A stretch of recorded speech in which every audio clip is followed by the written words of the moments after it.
Hi, so guys, I'm going to be teaching you how to use this indicator. I'm going to be teaching you how to use this my indicator. So, I've already marked up these things. This blue line down here signifies that it's an uptrend. You understand? While the red up here signifies that it's in a downtrend. So presently we are in an uptrend, as you can see, because we have this blue down here.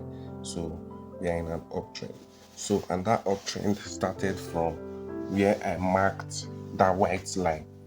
The white line, this white line, it means that the uptrend started from there. While this yellow line means that the downtrend started from there. So this is what we are going to do. We are using 1 hour time frame. This is 1 hour time frame, and then we are using 15 minutes time frame for our entry. So we already marked that yellow as where the downtrend started from, and the white from where the uptrend started from, right? So we'll go to 15 minutes time frame now. 15 minutes time frame, and then we just locate that yellow line. So this is the yellow line. So how are we going to make our entry? We are not entering presently from where we saw that red mark from the 1 hour time frame. We are going to wait for the next red mark. Sure you understand? So this was where that downtrend started from the 1 hour time frame. We are not going to make any entry here.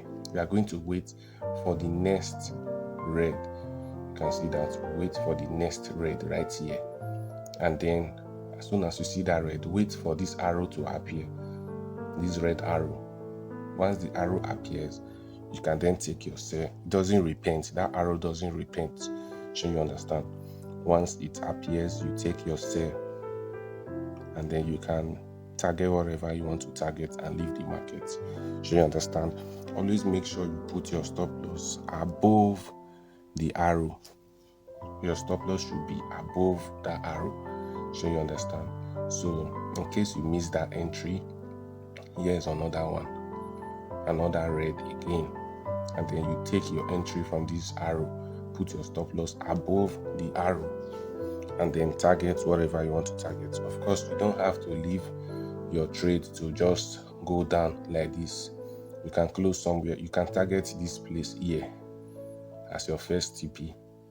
You understand? And then you leave the market. You don't have to hold your trade all the way down to this place. So this was where the downtrend ended, and then from the 1 hour we entered an uptrend. The same thing. So we wait for this blue to appear, wait for the green arrow, and then you take your buy. You can see it bought very well. Presently this thing is red, so we are not going to do anything.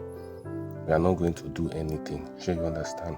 Until it turns blue again, because the 1 hour is already in an uptrend. So we are buying instead of selling. You understand? Of course you can sell, but you don't have to hold your trade longer than how you hold the buys. Sure you understand? You don't have to hold the sell trades longer than how you buy. Remember here now, we are selling, right?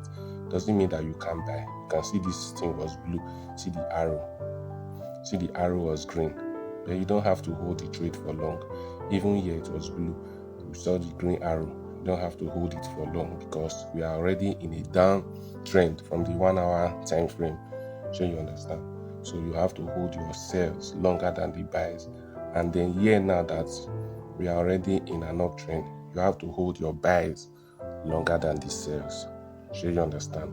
So I'll end this video here, and then I'll give one more example from another pair. Okay, maybe I'll use synthetic pairs. I'll use one more synthetic pair to explain this thing, because this is gold. So I want to also show you that it works on synthetic pairs too. So I'll see you in the next video.